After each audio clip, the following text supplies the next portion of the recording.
an Unspoiled Network podcast. This is Spoil Me, covering The Haunting of Bly Manor. Season 1, Episode 3, The Two Faces, Part 1. In this episode, we get to see some of Rebecca's backstory and how her relationship with Pete began. And he seems like a real piece of work. Welcome to Spoil Me.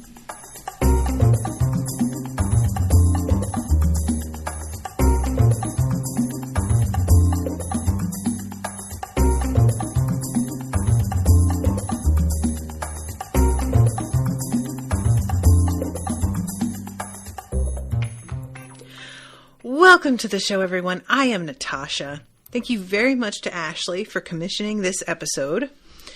So, you guys, I'm really concerned at this point in the story because I really don't want to think that these two kids are actually just bad kids. But there's a part of me that's like, is that it? Is that what it is? And I think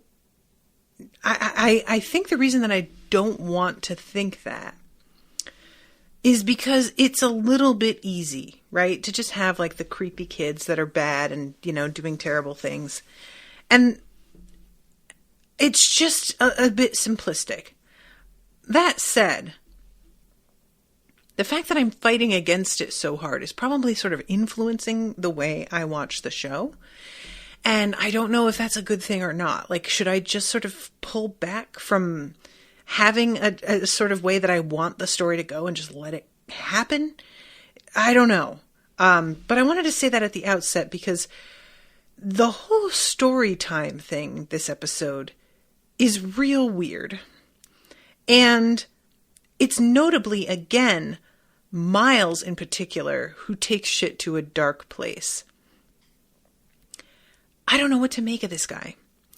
Flora seems very creepy in her way, but a lot of what is going on with her feels sort of unconscious.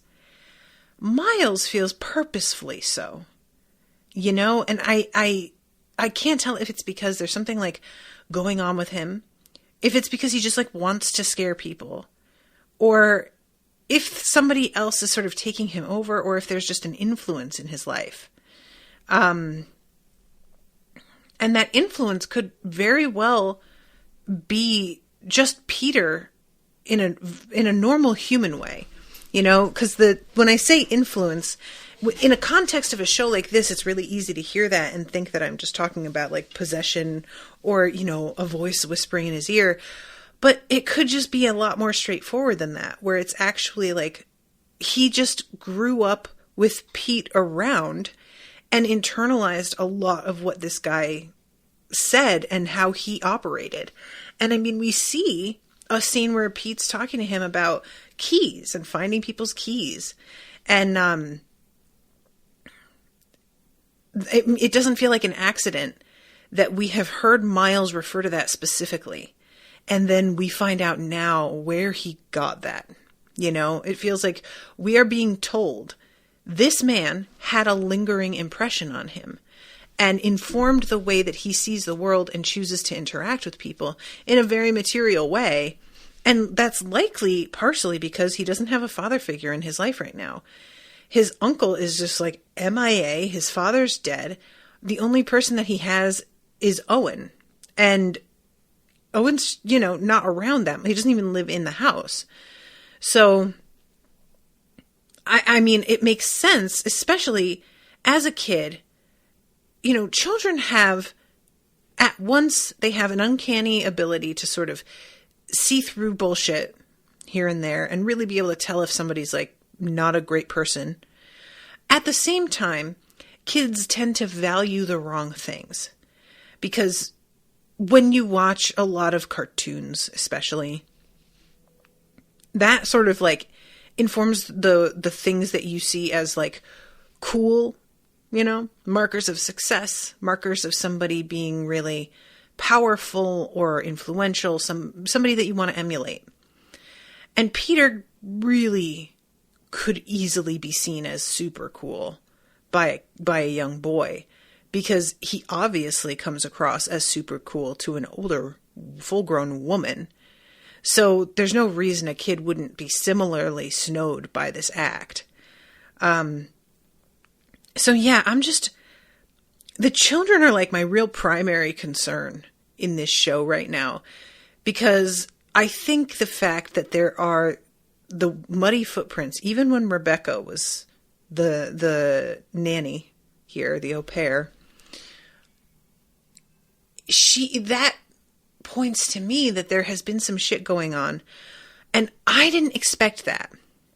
I'll be honest. I have been sort of operating under this assumption that all of the ghosts of Bly Manor either just were sort of around and we knew that they were there, but there was nothing openly malevolent until what happened with Rebecca. Looking back, I'm realizing there's no real reason to think that. It's because that's the focus of the story for us. But I don't really have anything to substantiate that assumption. And if that's true, if there has been things going on since before Rebecca got there, could there be things that went on since before the kids got there? Because their uncle being as MIA as he is, that could not be just because he is a guy who wishes to be uninvolved. It could be because he had his own experiences at that place himself and doesn't want to return. Now, I don't know how much I think that. I kind of like that theory in my way. And there's a certain way that he talks about the place when we see his interview with Danny. It's a kind of combination. On the one hand, he calls it a great good place. And there's a feeling of him really like meaning it when he says that. But also, when he's talking about what happened with Rebecca and her death, it feels like he's trying to downplay it. And in a way that doesn't feel sincere, like he's aware that there's more to the story, but he just doesn't want to fucking deal with that or get into it. So he's just not gonna. And, I don't know if that's because he just as a grown-up is aware that the situation, like there's a lot of it that doesn't add up, or if it reminds him of something that happened maybe when he was a kid. Because I keep thinking that Rebecca is the lady in the lake. And because she drowned herself there. And, once I sort of stepped back, I was like, Rebecca could very well have been lured by a ghost or something, by the lady in the lake who's there already. And Rebecca is just like one of her victims. I don't know, So anyway, I'm going to start at the beginning. I'm sorry. You know how I do this sometimes. I get a little ahead of myself. We start off right where the last episode ended, like actually a little before. We get to see again the moment where where Danny and Mrs. Gross have their arms around Miles, and he's looking out the window, and he sees Jack standing there, or not Jack, Peter standing there. He looks like a Jack, though, doesn't he? And we cut right from there to him, Peter, standing in front of a shop window with the reflection of his head over this suit. And it's just a very similar sort of image as the one that's being, projected in that previous scene. And Tainted Love is playing, which is a little bit heavy-handed, but also it works. As we see later on, Tainted Love is an extremely appropriate song for this guy's whole deal. And he is running some errands in this scene, picking up really obviously custom expensive shirts, bottles of liquor that are obviously there's a sort of impression here that he's probably already started stealing money And it's not, I'm not positive, but certainly seems likely based on the activity that we see later. He's driving a Rolls Royce. He lives, the whole way that he's like operating is just this wealth that's obscene. So he goes into the office, and Henry is literally sitting there at his desk, like asleep from probably the night before. And Peter pours him a whiskey or a scotch or something as his like wake up drink. Like this is his breakfast. This guy wakes up and drinks before he has even sat all the way up. That's serious, kids. He's halfway and he's pouring it down his throat, finishes sitting up, and Peter pours him another drink. It's unclear to me whether or not Peter is influencing him here to make him drink more, because we don't see enough. I can't tell how much Peter's feeding into his behavior and how much of it is just this is Henry and this has always been Henry and Peter's just learned to deal with him.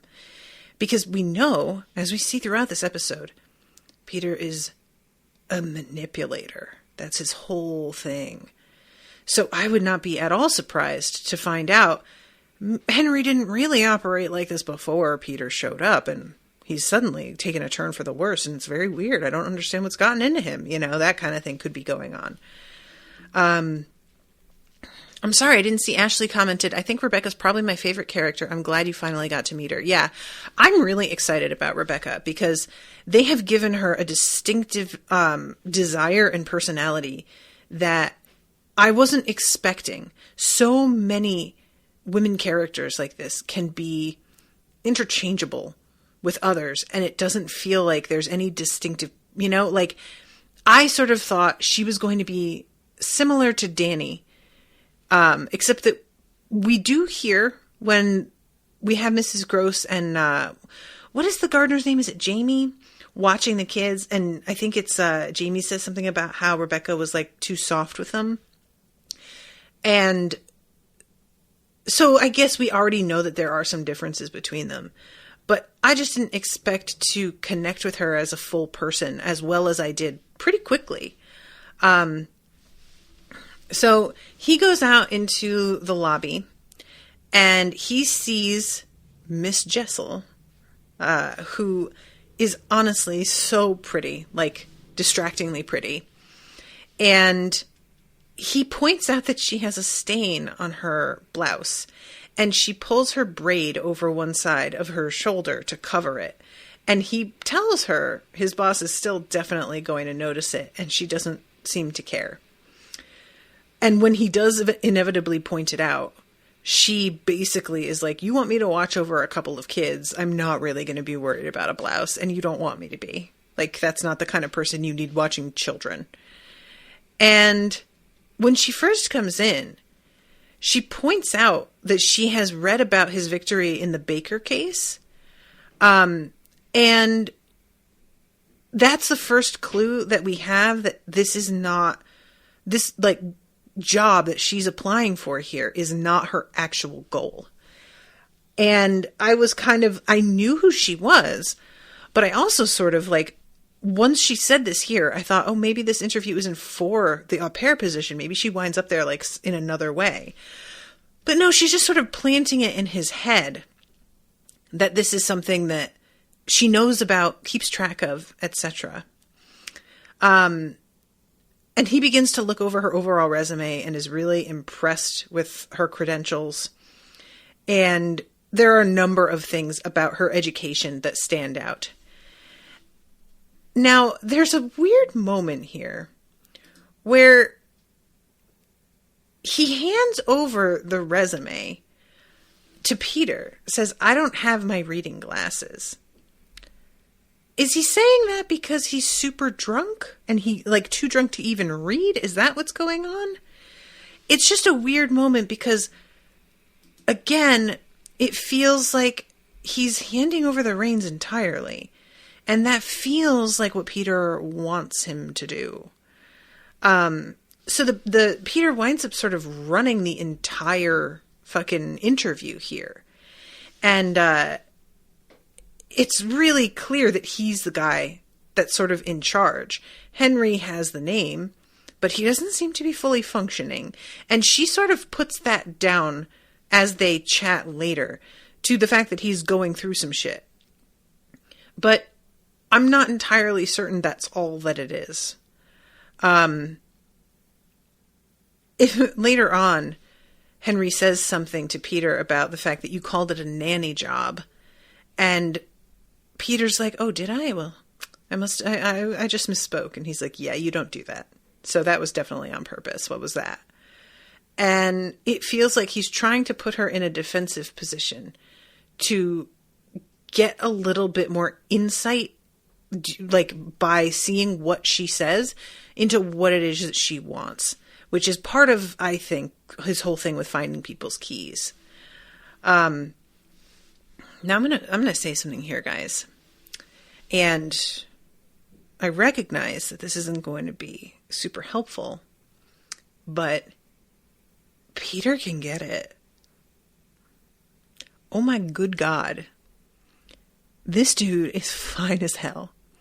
It's really remarkable the difference between seeing somebody in action, talking and moving, versus somebody in just a photo standing still. We have seen him a few times now in reflection from a distance, and his looks did not even cross my mind as being attractive. It wasn't that he was unattractive, but there was nothing about him that caught my attention. I was just kind of like, oh yeah, there's that guy. He's very tall and thin, whatever. And when I see him in the beginning of this episode, he is so suave, and suavity is not something that usually attracts me. In fact, it's a turnoff most of the time. It tends to me, be a sign that somebody is very insincere and rehearsed, which he is. But he manages to infuse that suavity with just enough simmering sort of anger and resentment that it doesn't feel totally under control, that there's a little bit of him bubbling up through it. And in combination with that half smile that he does that feels very unaffected, it feels like genuinely that's how he smiles sometimes. And that accent, good God, I am sorry, Rebecca Jessel, you did not stand a chance, girl. I sympathize. It's the kind of thing where it's I don't even care. Even if I could see for the moment I met him that he was bad news, I would have slept with him too. I know it. I know it. Now, I wouldn't have gotten my heart interested in anything genuine. I have always been very good at that, being oh, I'm definitely going to sleep with you. That's happening. But I also am aware I want nothing to do with you beyond that. And that's always worked very well for me. But obviously, she feels a much more of a connection for on her end. And so things wind up going badly. And I think it's I say it like that, and it's not really fair because it makes it sound like it's one-sided. I don't think it is. I think he actually is into her as well. But there's a control aspect that is so ugly that I hesitate to think of it as affection from his end, because it's just not really what it is, you know? So, yeah. Anyway, sorry. Chris says, do you recognize the uncle? No. He reminded me of Clive Owen meets the actor who played Neville Longbottom. I don't see that. Are you saying his key can open your lock? No, I am not, Ashleigh, because that's terrible. Take it back. He was the other twin in Hill House. Peter was? I only watched the first 2 episodes. Anyway, no, sorry, that was about Peter. The uncle was Elliot in E.T. Oh! I wondered what he was doing these days. I saw his tryout, because it's on YouTube, and apparently they told him that he got the part within 2 seconds of him finishing his audition. But I didn't even realize. No, I didn't. I never liked E.T. as a kid. It creeped me out. I got very scared during it a couple times. So, okay. We have like the rest of this episode kind of bounces back and forth. We get this opening where we meet Peter, we meet Rebecca, we see the interview, this whole thing gets set up. And then we start doing the backs and forths between Danny and Rebecca, and seeing just the contrast between the way each of them handles the kids, the way the kids are behaving now versus then, and hint, it's not that different. And the thing that's going on with Danny here is the police do not seem to be taking it super seriously that she saw Peter Quint. This guy clearly is like, first of all, I don't see him coming back here. It doesn't make a lot of sense after he stole all the money he did. And secondly, I've looked all over the place and I haven't found the guy. So if he was here, he's certainly not now. And if you saw him, I don't think that he'll come back. And it's the kind of thing where when she's saying like, I want you to do something. And he's like, what would you like me to do? Kind of trying to put her in a position where he's trying to make her look like she's difficult. And it's one of those things that's so like, I have such mixed feelings about it, because honestly, I really expect the bare minimum from the police. Like, you guys know, I have no time for cops. And this is how most of them handle things. They just go, well, this is about all we can do. So, I don't know, guess that's it. So, if you die, then give us a call. Like, that's not surprising to me. She seems genuinely taken aback that they're not going to like post somebody on patrol on their grounds, which is kind of a white lady response. And Mrs. Gross sort of drops a like, well, I'm sure that the man of the house will be interested to hear that you guys didn't fucking do anything. And even though that gets through to him a tiny bit, it doesn't there's no major change. He just says that he'll circle around the property one more time before he leaves, basically. And I kind of liked the fact that due to everything happening, everybody sort of is in a state of anxiety this episode, or at least in the beginning of it, that feels a lot more real to life than I think TV shows will normally show. You have somebody that seems to be trespassing on your property, perhaps even in your home. It would be very hard to sleep. You might even consider staying somewhere else. And yet in a lot of shows, even in books, people will just decide that they're going to like go back to bed, but they're going to keep a gun under their pillow or something. And I'm like, really? That's what you're going to do? So this winds up like sort of results in a family meeting, and they all are going to stay up all night together. And it's kind of a cute like cut where we have Flora saying that, yeah, we're going to stay up all night. It's going to be great. And then it smash cuts to her fucking passed out in front of the fireplace. I thought that was actually really funny. In the meantime, there's a moment where Danny has decided that she's going to go out and like do a round herself and investigate things. And she winds up running into Jamie, and Jamie has this shotgun and is talking about how much she hates the guy. And she says, I think it's a teachable moment for me. Or no, teachable moment for him. And there is a sort of like thing between them here. And I wasn't sure if I was imagining it. And then later on again, and it turns out that indeed there seems to be a connection. There's an attraction there. And I am super excited about the fact that it looks like there's going to be a lesbian romance. I'm like very about it.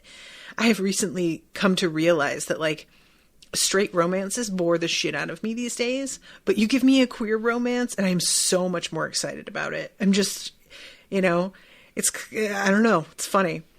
Ashleigh says, did you spot the ghosts in that scene? I sure didn't. I'm going to click on these. All right, let's see. For those who are in the chat. Ooh, there's like a streak in the background of the first one. And this is a moment when Danny and Mrs. Gross are standing together. That's a weird one because it doesn't look like a ghost. As far as if I'm looking in the right place, it's sort of an odd screen cap. And let's see. And then the second one is, ooh, this one's behind Mrs. Gross in the mirror. And it looks almost like a military uniform or something. I think that I assumed this was the cop standing there. But, I don't remember exactly when this was. But that's fun. She says, no, it's not. The screenshots are not great because I still can't figure out how to screenshot directly from Netflix. First ghost is over Danny's left shoulder. Yeah, I'm trying to, because I don't have a problem with screenshotting from Netflix, so I'm not sure what if it's maybe a regional thing, because Ashleigh is in Ireland. So they may prevent you overseas somehow, because we have to screen cap from Legend of Korra from Netflix all the time. And I never have a problem doing that, but it's weird.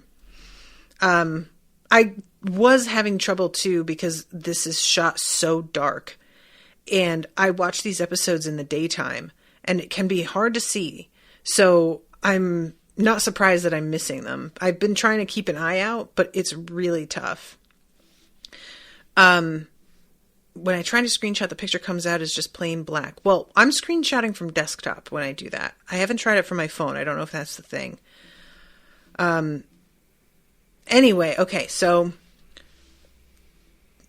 in this moment where she's talking with Jamie, Jamie goes up to the front of this little chapel that they're in, and blows the candles out and says that, like, Mrs. Gross always leaves them going and that this place is going to burn down one of these days.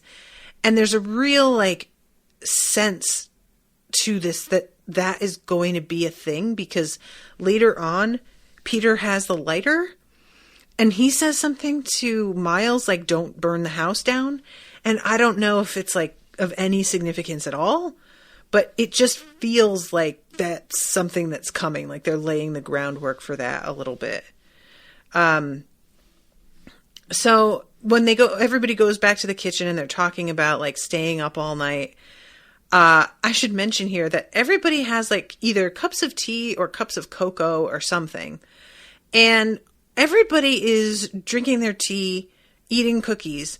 But Flora specifically says to Mrs. Gross, you haven't touched your hot cocoa. Guys, what the fuck is the deal with this woman not eating? What is this? I cannot imagine for the life of me an explanation for this. I truly have no idea. What a weird thing to keep, like, it keeps coming up. I don't know what to make of it. So, and when Flora asks, like, can I have yours, and starts to take the mug away, it's not like she takes it back and takes a sip. She just takes it back, and we still don't see her having any. She's offered wine later, and she doesn't have any of that either. Like, just repeatedly not interacting with food. It's odd. Even when she has her hot cocoa and, like, Owen goes to, like, pour some whiskey into it for her, like, just everything to do with consuming something.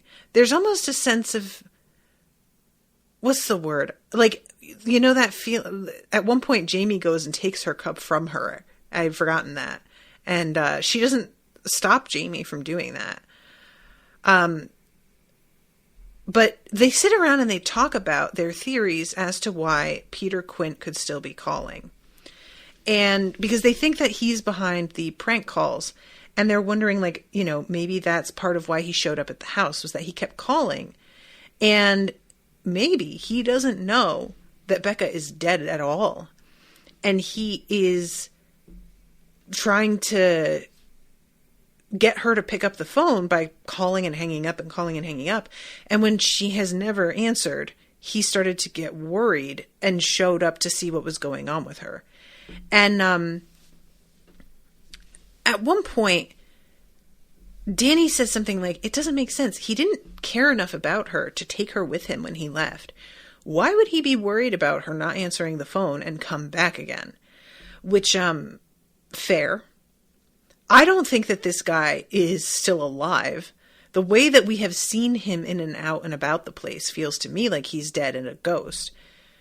But him actually still being alive, it is interesting. I don't hate it.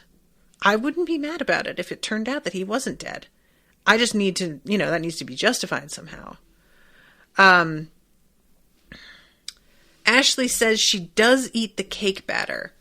Ooh, I didn't spot that, but you're right. You're right. I mean, I watched that part, but I didn't think about that. You're right.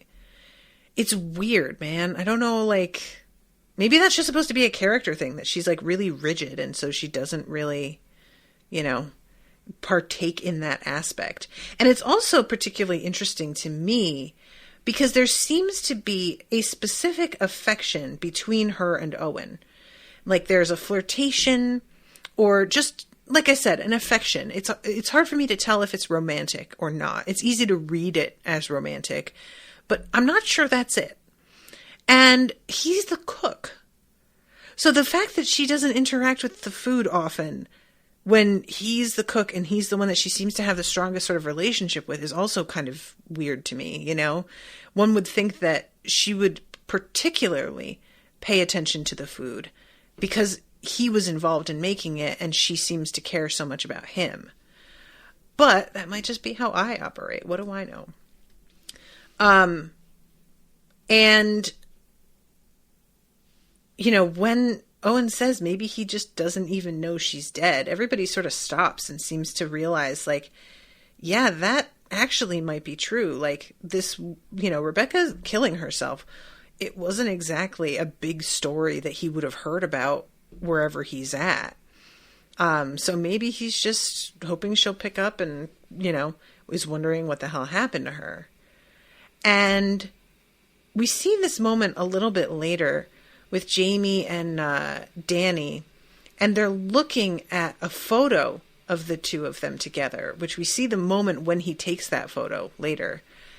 And she's saying how people mix up love and possession.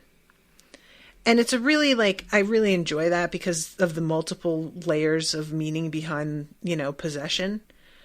But it's, I think, an excellent point. And Danny says something about how it's odd to me that people can make that mistake because they're actually opposites. And what a great line. I really love that. It's such a simple summation. But yeah, if you love a person, you love them, if you truly love them, it's all about who they are, not about who they are to you, which is a different thing. And that feeling of love will remain true because of who they are, regardless of whether or not they respond to you the way you want them to, or respond in general the way you want them to. And as we see later, Peter is abusive. He's a bad guy.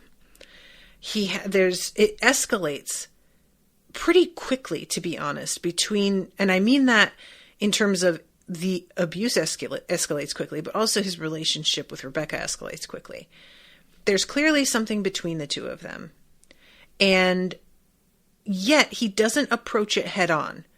He decides that he is going to woo her by being kind of kissing up to the children.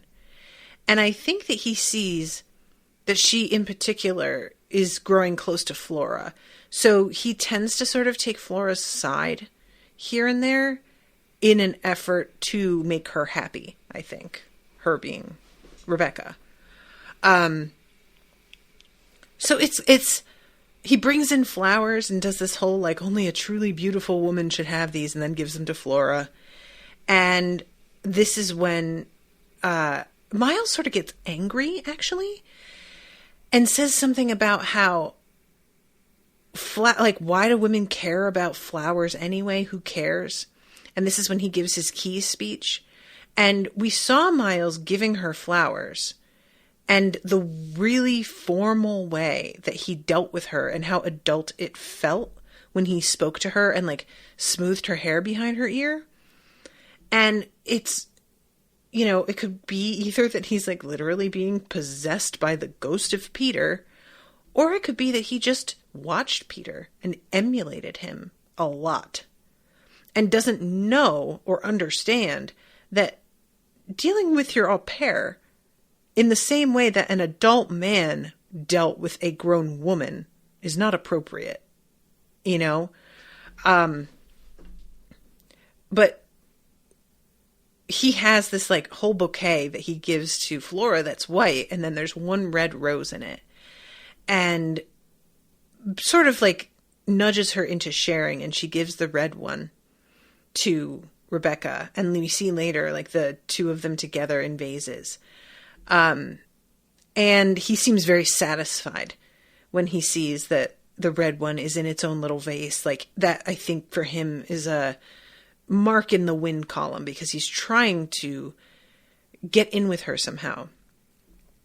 I can't decide if it's because of her personality, because of her beauty, a combination, or if he's simply, like, somebody who wants to have control over everyone, and he hasn't succeeded in exerting that over other people in the house, but here's somebody that he thinks he can. I don't know how many women does he do this with, because he's so suave that it feels like he must all the time. But, you know, often abusers, like, focus all of their energy on one target. So I don't really know. But gradually they have this conversation, and this is really, it's one of those scenes that if it were a romance novel, if it were a moment that we could really take at face value, it would feel incredibly, like, telling in a romantic sort of way, where he's asking Rebecca what she wants. And he's like, look, I'm not an idiot. You have an incredible education. Your references are impeccable. You clearly have some ambition. And yet you're here, cleaning up after a bunch of kids. And it's almost offensive that a woman that is capable of what you clearly are is here, like, handling a couple of rich snot-nosed brats. What is the deal? What do you want? And she tells him that she wants to be a barrister, not just a solicitor, a barrister.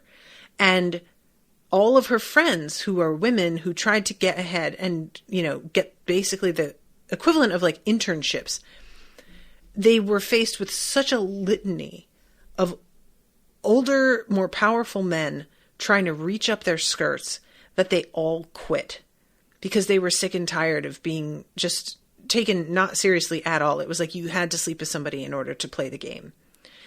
And she's not interested in trying because all of them didn't succeed. And she seems to really, like, she doesn't tell herself a story about how, for me, it'll be different, which I frankly admire.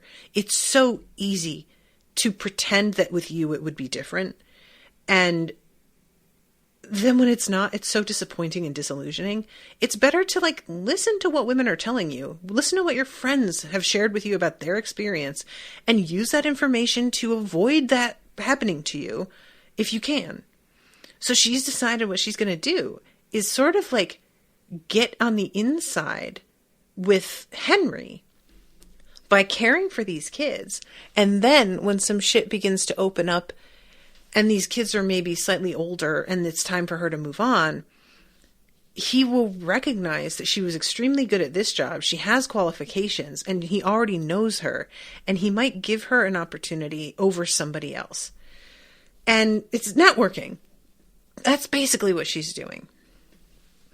And you can see the deep satisfaction when Peter hears her saying all of this. Like, it just clicks for him that that's what she's after.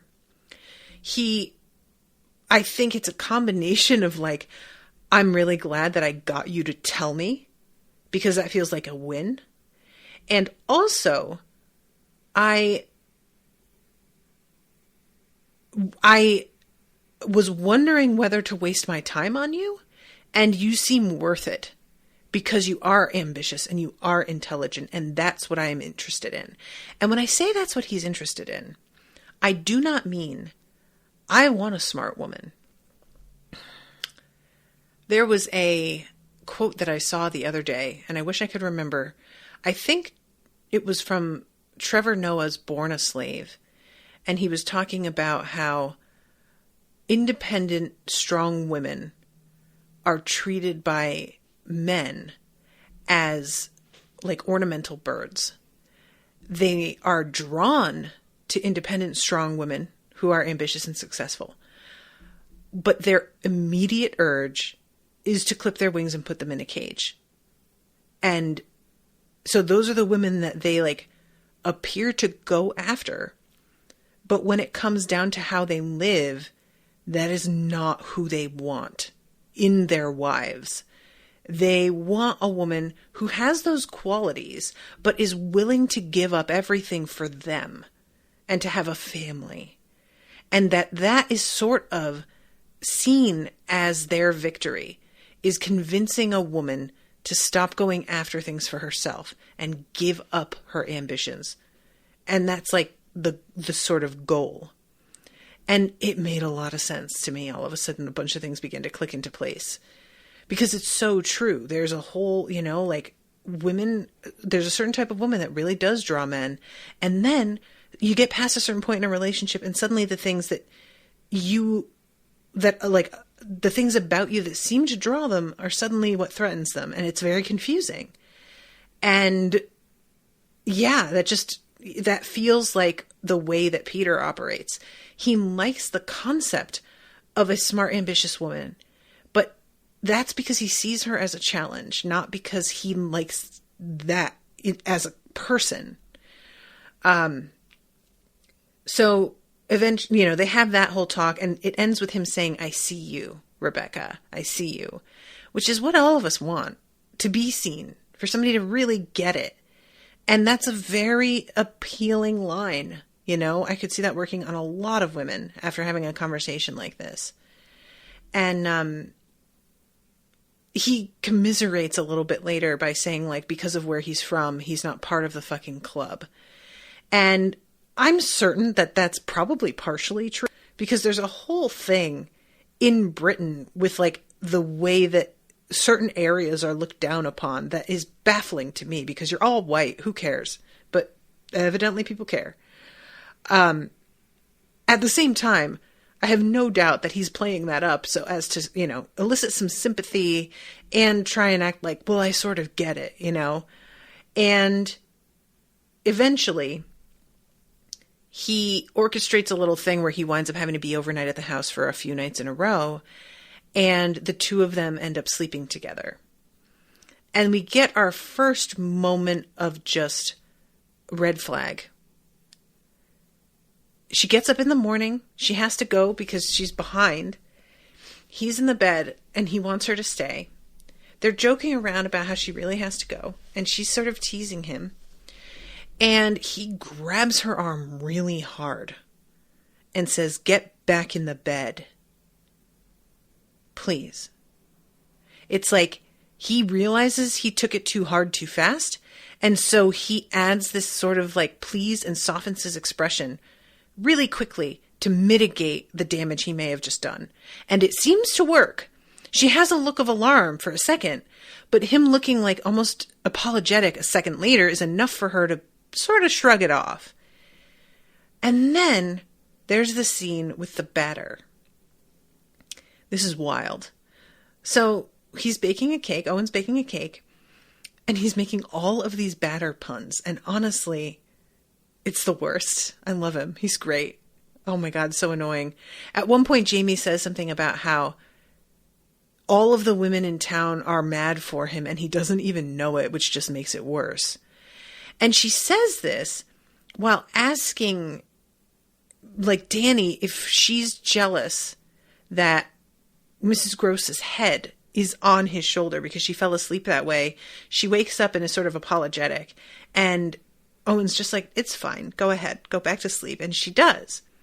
And I'm realizing now Jamie, like, asked that because she was trying to suss out whether or not the vibe she was getting off of Danny was correct or not. And I didn't realize it at the time. I was like, why do you think Danny's interested in Owen? I didn't get that impression. I mean, Owen clearly thinks that she's pretty, but he hasn't flirted with her at all. And so where's that coming from? And now I'm like, oh, she was just trying to, like, see what Danny would say. So, you know, the fact that all the women in town are mad for him, I 100% believe. 1,000%. But a guy like Peter, I don't think would see somebody like Owen as a threat, really. So I can't decide entirely, but I think that the whole outburst later is orchestrated. What happens is that Owen's going around and he has his little, like, you know, bowl of batter and a spoon, and he's asking everybody to taste it and tell him whether or not they think he should make any changes. And he doesn't, like, when he offers it to her, she takes a taste. And it's not a big deal. It's like, you know, just a jokey moment. And I don't know. It's sort of, it could be seen as a flirtatious moment, but it's nothing. And yet Peter completely freaks out and sees it as incredibly disrespectful, super flirtatious. I can't tell if he really feels that way or if it's bit of an exaggeration because he wants to, like, that's how abusive people handle their targets, is that they sort of knock them off their balance and make them panic and try to sort of scramble to please again. And that's how they establish the you have to keep me happy sort of situation in a relationship and make the other person understand that's how it's going to be. And that's how they establish their boundary with what they'll accept from the other person in their behavior. So even if he wasn't, like, that upset by this, because I think he was a little. In the moment when he's watching, he seems to feel a way about it. But I don't think it's, like, to the degree that he pretends. I think he's just trying to, like, really establish to her, this won't be fucking tolerated, and I'm not kidding. And then leaves when he's supposed to stay another night or two in order to put the scare in her, you know? Ariel says, I saw it more as he's angry for her being easy or slutty than Owen being a threat. Yeah, I think that's what he's, like, implying. But I don't know that I buy that he thinks that. I think that he has decided to, like, just sort of up the stakes here in order to establish what this relationship is going to be. It's hard to know. It just feels so over the top. And there are people who are like that, but he's also so specifically manipulative that I could see this being a bit of a show, you know? I don't know. But regardless, I've sort of jumped over the intermittent stuff with the two of them because they sleep together. And then there's, like, a whole thing where he has taken, like, a bottle of expensive wine from the cellar and set up this, like, private little spot in the wing that's closed off to everybody. And he has a fur coat that apparently, like, belonged to these kids' mom. And he's trying to tell Becca that Henry gave them the okay and that, you know, it's fine to give her this coat, which Becca doesn't seem to really buy that that's true, but she still puts it on and goes with it. And I guess in the moment, she probably just didn't see the harm. And they begin to, like, make out, and Mrs. Gross interrupts very disapprovingly and is like, girl, the kids are fucking alone outside and you're in here about to fuck this guy. Really? You're also wearing their mom's old coat. And he's stealing wine from the cellar. What are you doing? And he gets, like, reamed by Mrs. Gross, which is honestly a very satisfying moment. She really gets up in his face and is just like, don't you fucking dare do any of this shit ever again, or I will fuck your whole life up. And she says that she will grab him by his ear and throw him in the lake. And he seems cowed, but also I can't help but think that's going to bite her in the ass somehow. I don't know. Ashleigh says, on their dead parents' bed, like I was fully expecting a glaring ghost mom. Ms. T says, I agree, he sees it as an opportunity. That's a nice, succinct way to put it. Yeah, he sees it as an opportunity. Thank you.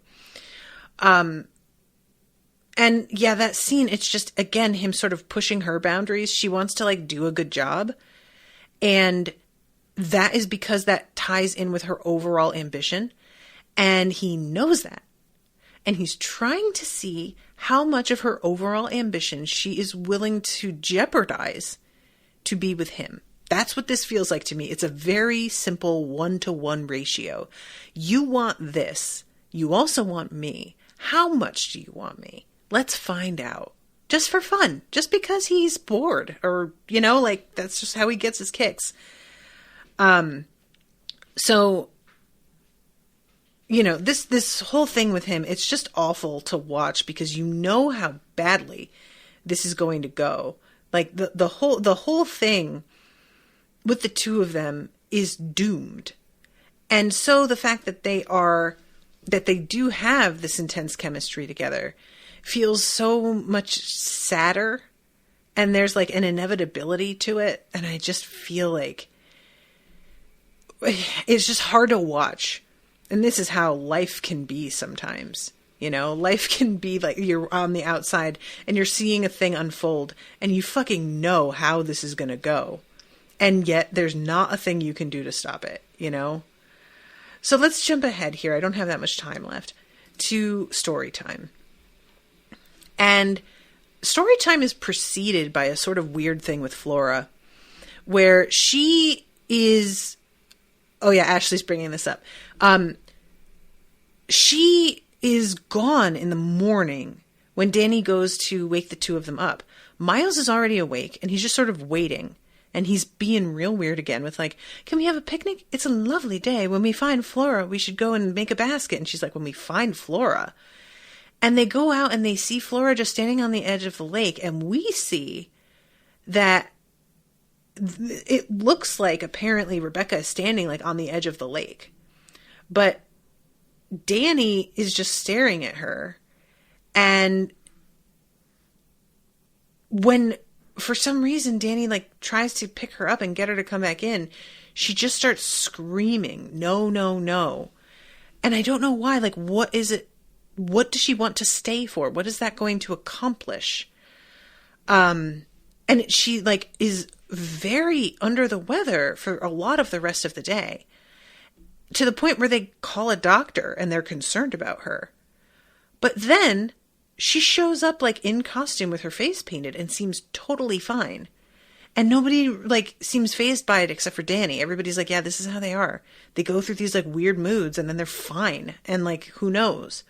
This is also the point where, because they've called the doctor, Danny begins to get really fed up with the fact that Henry is just saying, keep me posted about everything, but he has no intention of actually coming to the house.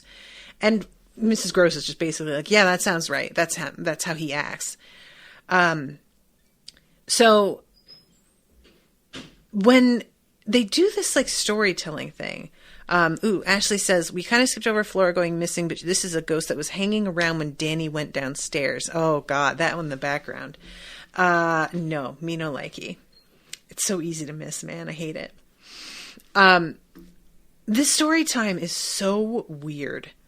So first we have like, Flora's the one that's sort of dressed up like a cat. I say dressed up. Her face is painted like a cat, but she's got like a, you know, little dress on and ears. And the story for her is just kind of like how she followed the scent of apples trying to find her mother.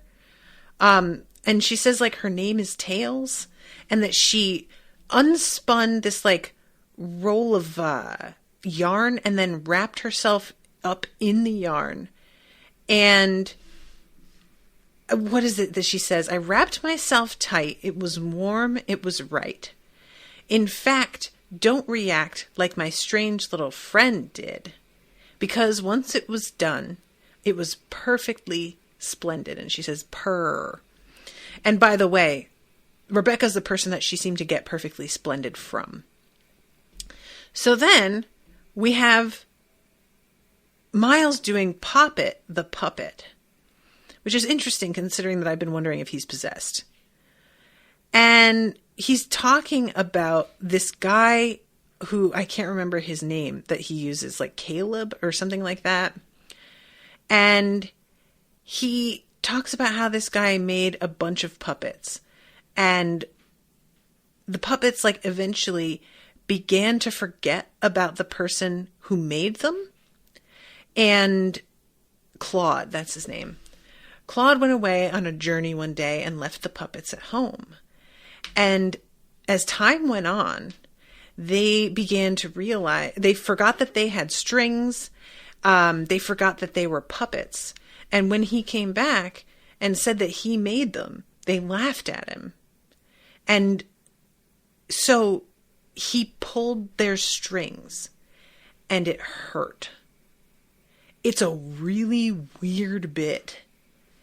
And there's something to this that feels almost like there's like a ghost in charge in the house. And this is a story about how the ghosts are doing their own thing now, even though somebody is supposed to like be running the show. Or I don't know. There's a feel to it of an abuser like Peter, who wants to be in control of everybody and doesn't appreciate it when people don't realize that he's the one who has made this all happen, kind of thing.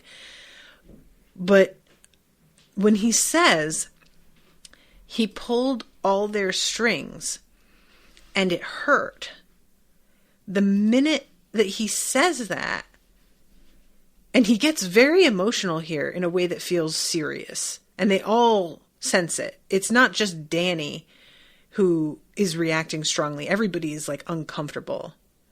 When he says, and it hurt, the phone rings and interrupts. And it turns out that Owen's mother has died. And it's weird because it feels like Miles saying he pulled their strings and it hurt is him hinting that this is about to happen. Like, that he is somehow responsible. Claude is somehow responsible for Owen's mother dying, that this is one of the things. And I don't know what that means, you know? There's something about it that the timing is too perfect. And there's an expression on Miles's face when he's like interrupted and he goes and sort of sits by himself for a second. He looks almost like upset himself. He blinks really rapidly and grabs the arm of the chair that's nearest him as if he wasn't in control of himself in that moment and has come back now and doesn't really know what happened. It's not great. That doesn't feel like Miles. Something's going on. I feel like Miles is not a bad kid, and whenever he's acting like this is something else. And it makes me wonder, like, you know, he specifically asked about, did the demons need to get the permission to, like, you know, possess that guy? I can't help but think that maybe he has been possessed without permission, and he's wondering, like, how that's allowed. If the Bible says that you have to be, like, if you have to grant permission to let them in. And, you know, in his experience, that's not how it works. And he's like, what? But I don't know.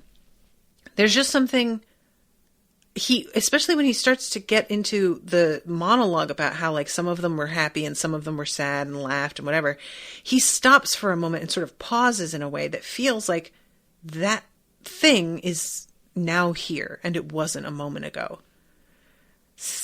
I don't know. So I feel like that's almost everything this episode until the very end, where we have the moment between Jamie and Danny. And I really love it. And I can't wait to see what happens. But I'm also worried because it feels like anything to do with this place doomed.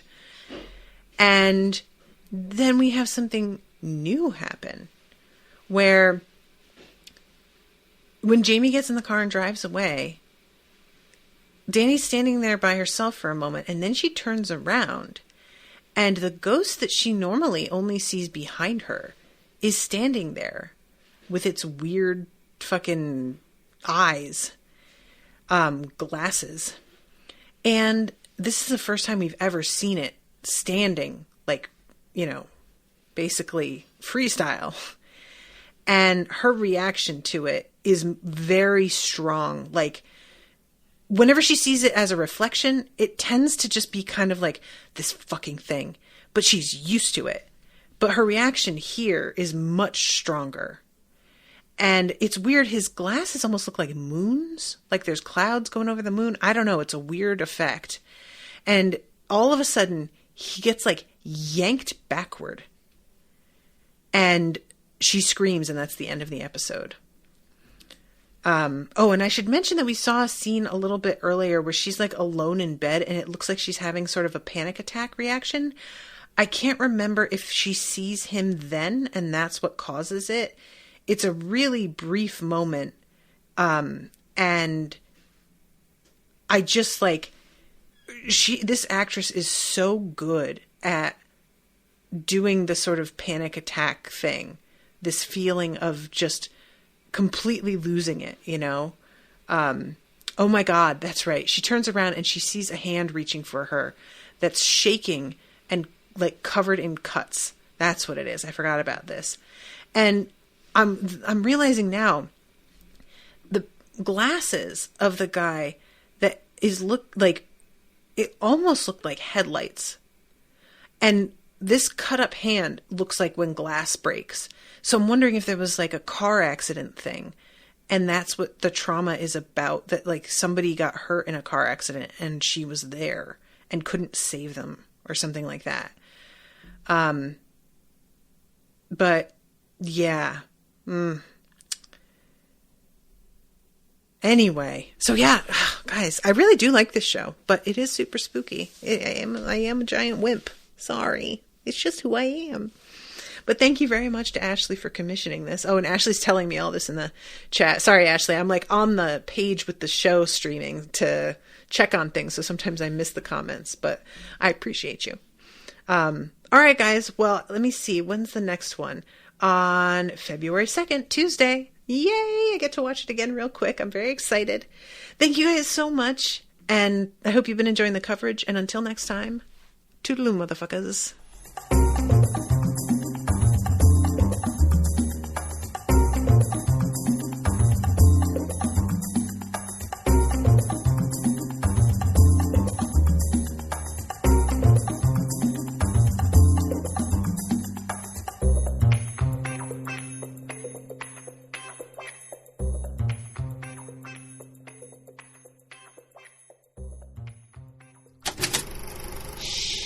That was an Unspoiled Network podcast.